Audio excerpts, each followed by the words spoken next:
está no meio de nós. Proclamação do Evangelho de Jesus Cristo segundo João. Glória a vós, Senhor. Depois que Judas saiu do cenáculo, disse Jesus: agora foi glorificado o Filho do Homem, e Deus foi glorificado nele. Se Deus foi glorificado nele, também Deus o glorificará em si mesmo e glorificará logo. Filhinhos, por pouco tempo estou ainda convosco. Eu vos dou um novo mandamento: amai-vos uns aos outros. Como eu vos amei, assim também vós deveis amar-vos uns aos outros. Nisso todos conhecerão que sois meus discípulos, se tiverdes amor uns aos outros. Palavra da salvação. Glória a vós, Senhor. Aleluia, aleluia, aleluia, aleluia.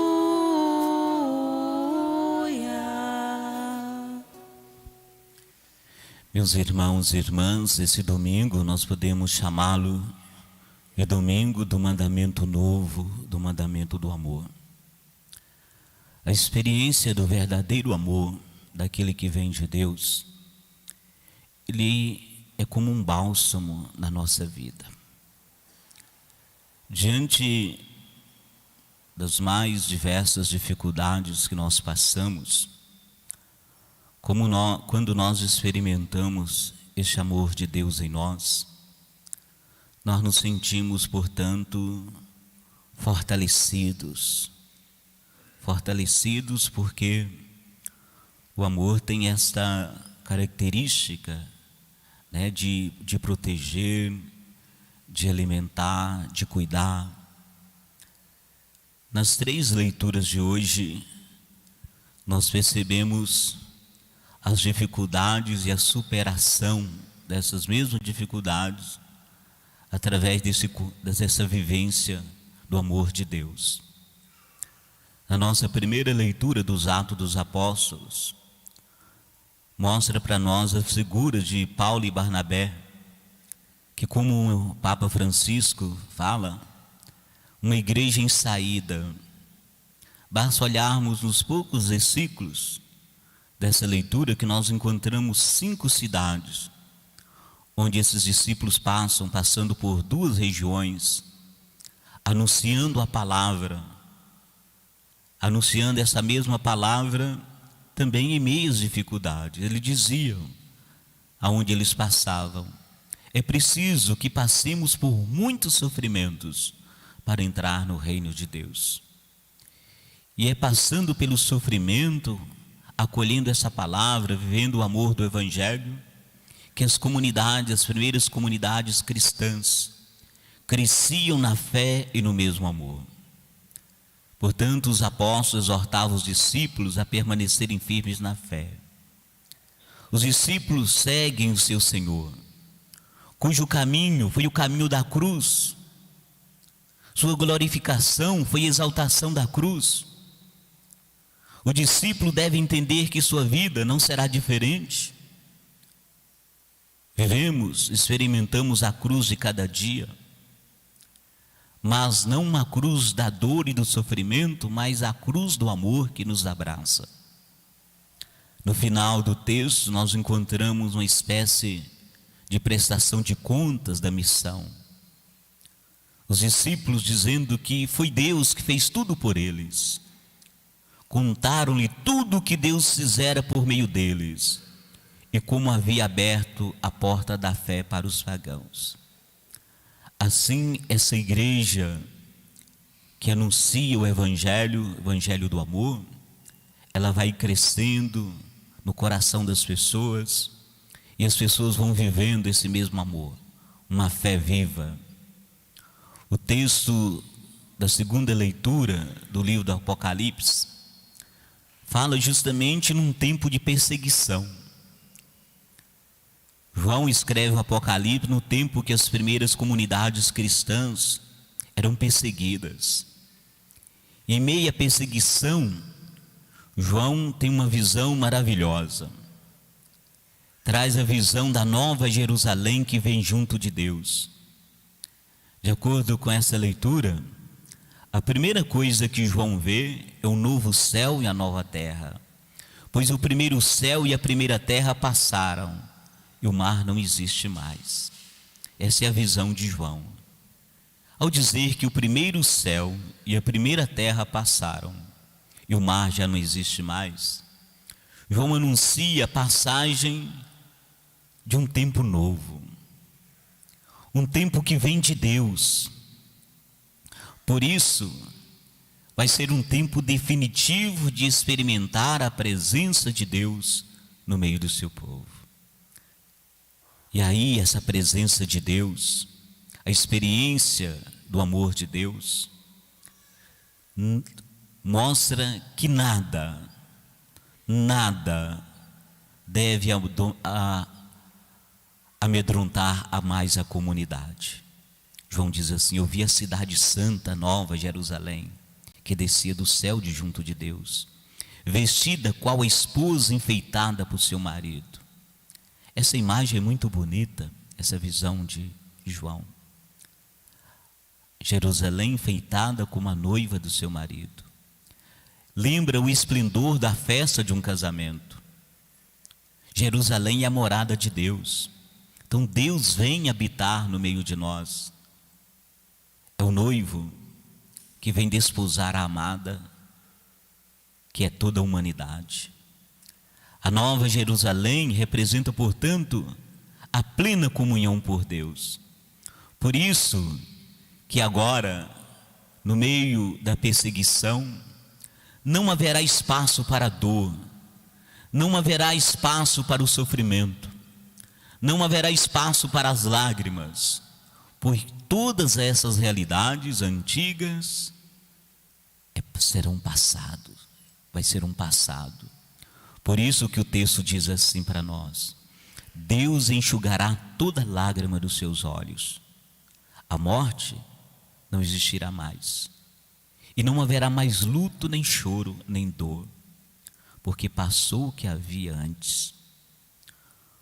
Como que nós, em meio às lutas, às dificuldades de cada dia, poderíamos experimentar essa realidade, onde Deus enxuga as nossas lágrimas, onde a morte não existe, onde a dor não existe, onde o choro não existe. Só é possível quando nós experimentamos o amor. Quando a gente era criança, e a gente machucava, talvez uma dor, porque a gente machucou, tal, a gente senta no colo da mãe e parece que aquela dor some, o choro vai embora, a lágrima é enxugada, porque no colo da mãe nós experimentamos um amor verdadeiro. Assim também, quando nós experimentamos esse amor verdadeiro sentados no colo de Deus, nós podemos dizer com muita certeza: as nossas lágrimas são enxugadas, os nossos sofrimentos, as nossas dores, elas ficam no passado e não existe mais, porque Deus é aquele que cuida, Deus é aquele que demonstra esse amor infinito por nós. O texto do Evangelho de hoje vai na mesma direção. É importante situarmos o Evangelho de hoje. A cena é a última ceia. E a última ceia, ela é carregada de sentimentos. É a última de Jesus com seus discípulos. Então o clima é um clima de muita dor. É um clima de muita tristeza, a última ceia. E ali acontece a traição de Judas, ali acontece o lava-pés. É uma ceia de despedida. Então é nesse clima que Jesus vai falar do amor. Portanto, esse texto é tirado do discurso de despedida de Jesus aos discípulos. Jesus lavou os pés dos discípulos para revelar para eles que Ele, como Senhor e Mestre, que se faz servo até a dar a vida por eles. E depois anuncia a traição de Judas. Jesus sabia que Judas iria traí-lo. É por isso que o texto hoje diz assim: depois que Judas saiu do cenáculo, então Judas sai para entregar Jesus. E aí Jesus diz, nesse momento Jesus está livre para revelar: agora foi glorificado o Filho do Homem, e Deus foi glorificado nele. Se Deus foi glorificado nele, também Deus o glorificará em si mesmo, e o glorificar logo. Tem início a glorificação de Jesus, porque a traição de Judas contra Jesus e sua entrega nas mãos daqueles que o matarão, não seria uma derrota, mas sim um evento de glória. A traição de Judas não simbolizava uma derrota para Jesus. Pelo contrário, a traição de Judas serviu para a glória de Jesus, porque a glória de Jesus é a cruz. A cruz é glória não porque era um instrumento de dor, mas um instrumento de amor. O instrumento mais profundo de quem amou, de quem livremente deu a vida pelos seus. Por isso que o texto fala da hora de Jesus, que chegaria em breve. Então Jesus agora revela suas últimas vontades, revela o seu testamento, porque sua hora está chegando. Dá um mandamento que resume toda a lei, ele chama de mandamento novo. Por que novo?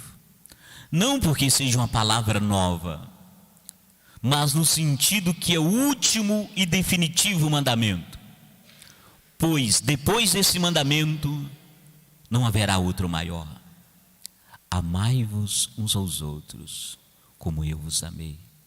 Assim também deveis amar uns aos outros. Nisso todos conhecerão que sois meus discípulos, se tiver amor uns aos outros. Com ternura Jesus chama os discípulos de filhinhos. Jesus revela aos discípulos, a nós, aquilo que é essencial: amar uns aos outros. O essencial numa religião é o amor. Esse é o essencial. Às vezes a gente fica apegado a coisinhas e esquecemos que o essencial de toda religião é amar. João irá dizer na carta, na primeira carta, se nós nos amamos uns aos outros, Deus está conosco. E o amor se realiza completamente em nós. O amor só se realiza em nós, por Deus. Isso é, Deus está presente naqueles que se amam. Trata de o amor ao outro como Jesus ama, isso é, acolhendo, perdoando, cuidando. É fácil falar de amor, ou crer que se vive amor, mas vivê-lo como Jesus viveu é arte, é obra-prima do amor. Portanto, é a manifestação da glória. Amar como eu vos amei. Não é amar de qualquer jeito. É o amor que nós traduzimos de ágape, que não escolhe, que é total. O fermento da comunidade formada por Jesus é o amor. E não qualquer amor, como eu disse. Como eu vos amei. A medida do amor, o jeito de amor, o de amar de Jesus. Por isso, para compreender esse mandamento, temos que reler essa passagem que mostra Jesus sentado na mesa com os discípulos, enfrentando a dor da traição de um amigo, tirando o manto para lavar os pés dos seus discípulos, numa atitude de um amor-serviço. A hora de Jesus tinha chegado, e ele iria fazer a passagem definitiva desse mundo para o Pai.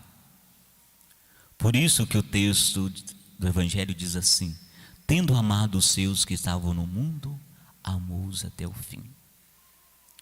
E é nesse momento que Jesus nos deixa um testamento com algo valioso. Amai uns aos outros. Amém. Jesus resume tudo o que ele ensinou nessa proposta. O amor de Jesus está marcado pelo esvaziamento, né? Ele esvazia. Portanto, quando nós lembramos o lava-pés como um gesto de amor, nós podemos dizer assim: não importa, meu irmão, minha irmã, como está ou como estão os seus pés no dia de hoje. Não importa como os seus pés se encontram. Se eles estão sujos pela poeira da história, pela história que nós carregamos, não importa. Se os nossos pés estão empoeirados com luzes e sombras, Ele lava os nossos pés com seu amor. Ele cura, Ele refresca os nossos pés para que nós possamos caminhar com dignidade, com liberdade. Portanto, o grande desafio hoje que o Evangelho nos propõe é justamente este: nos reconhecer como discípulos e discípulas do Senhor, de um único Mestre que nos ensinou a amar. E hoje nós somos fortalecidos e agraciados por esse amor. E Jesus nos convida a praticar esse amor no dia a dia. Por quê? Porque nós acreditamos naquele que está no trono, sentado no trono, e disse: eis que faço novas todas as coisas. Portanto, abramos os nossos olhos, porque essas coisas novas Ele já está fazendo. Ele já está fazendo conosco, aqui e agora. E Ele faz isso por esse amor nos dado a cada dia. E esse amor também que Ele nos convoca a vivenciar no dia a dia. Amai-vos como eu vos amei.